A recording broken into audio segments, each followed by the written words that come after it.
Hello mga karosas, nandito ulit tayo ngayon sa kusina. Medyo matagal ako hindi nakapag-vlog kasi sa sobrang busy.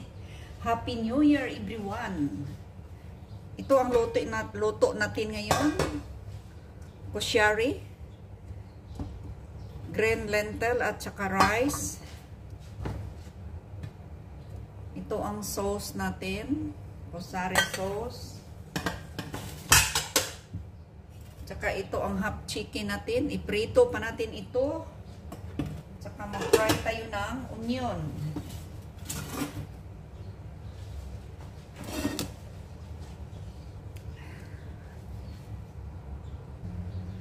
Ayan.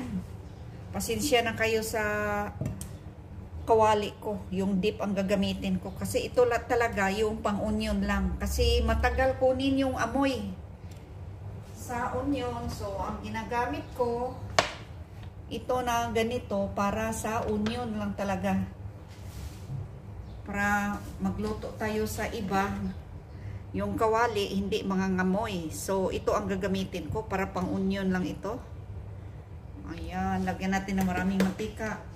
Kasi pagkatapos, magprito pa ako ng manok. So, iuna natin ang onion para mangamoy onion yung manok para mas lalong sumarap.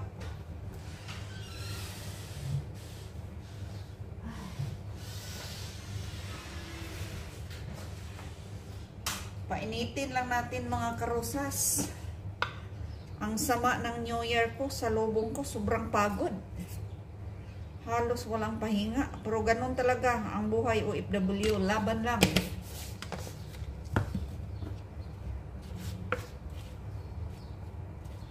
Laban lang tayo mga karosas, mga kapwa ko OFW. Ayan, hindi pa mainit.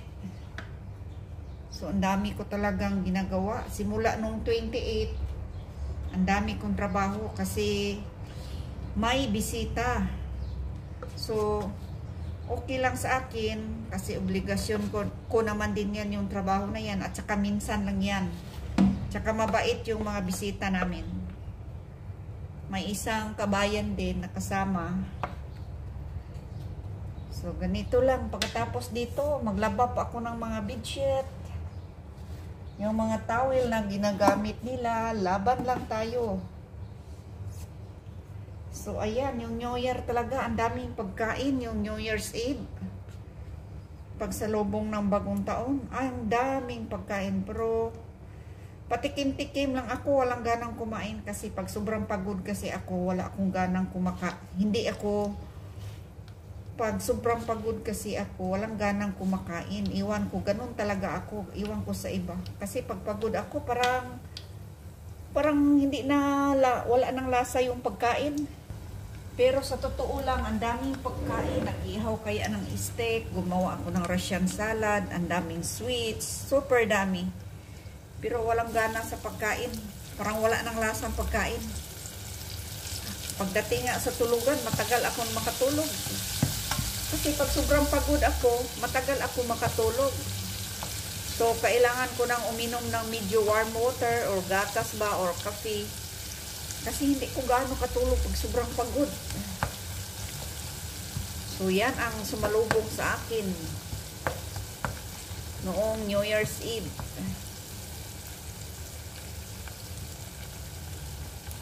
So, kailangan lang natin, ito medyo maputi-puti. Ito yung yung onion ko. Baka nagtaka ako bakit maputi.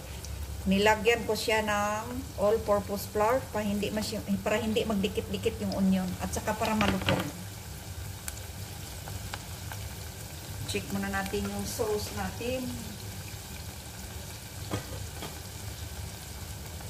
Kumusta na kaya kayo mga kapwa ko OFW? Kumusta na ang New Year nyo? Sana nag-enjoy din kayo. Ako nag-enjoy ako sa trabaho. At sinalubong ko ang taon na super pagod. Pero walang problema. Nag-enjoy naman din ako sa trabaho ko. Ayan. So, ganyan ang buhay OFW. Laban lang tayo mga kapwa ko OFW. Kaya ako, kahit sobrang pagod ako, uminom ako ng, alam nyo yung laban na strawberry flavor. So, umiinom ako ng laba na strawberry flavor para pang energy. Saka maraming pagkain sa kusina. Patikim-tikim lang ako. Sa sobrang dami, patikim-tikim na lang kasi busy. Saka walang gana ikain pag sobrang pagod talaga. So, unlimited ang pagkain. Pero, yung iba natapon lang. Sa sobrang pagod, wala nang panahon. Pagluto o pagkain, patikim-tikim.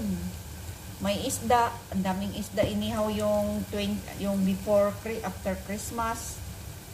So, ang daming isda, ang sarap. Pero, sinubukan ko, pinilit ko yung sarili kumakain talaga. Kahit walang ganang kumain, pinilit ko yung sarili ko na makakain talaga. Kasi mahirap na, ang daming trabaho at saka walang kain. Kahit walang ganang ikain, yung time na yun, pinilit ko ang sarili ko. Kasi masarap at saka isda inihaw. Hindi ako nagluto, bali order lang yung sa labas.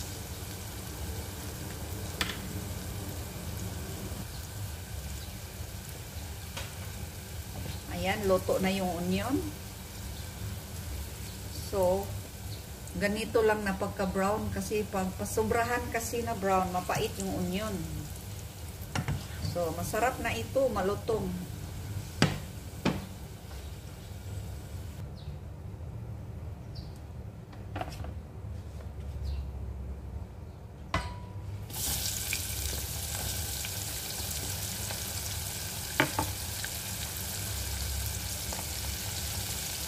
Ayan, pangalawang luto na natin ito. Kasi hindi pwede isahin. Kasi magdikit-dikit. Ayan, nagprito na tayo ng manok. Itong manok na to, bali ang ginawa ko dito is nilaga ko muna. Maraming tubig. Kasi yung tubig, yan ang iluto sa green lentil, pinakuluan sa manok. Yan ang iluto sa green lentil at saka sa kanin, bigas. So, masarap yung kanin. Kasi, yung tubig niya ginagamit is yung niluto ng bigas, yung sabaw sa pinakuluang manok.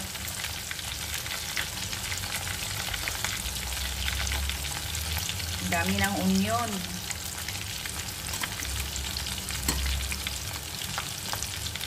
Ito na yung onion, mga karosas. So, pag ganito ang pagprito nyo ng onion, lagyan nyo ng kunting all-purpose flour. So, hindi magdikit-dikit at saka medyo malutong.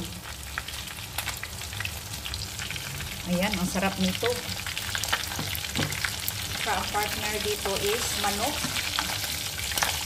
Baliktarin natin.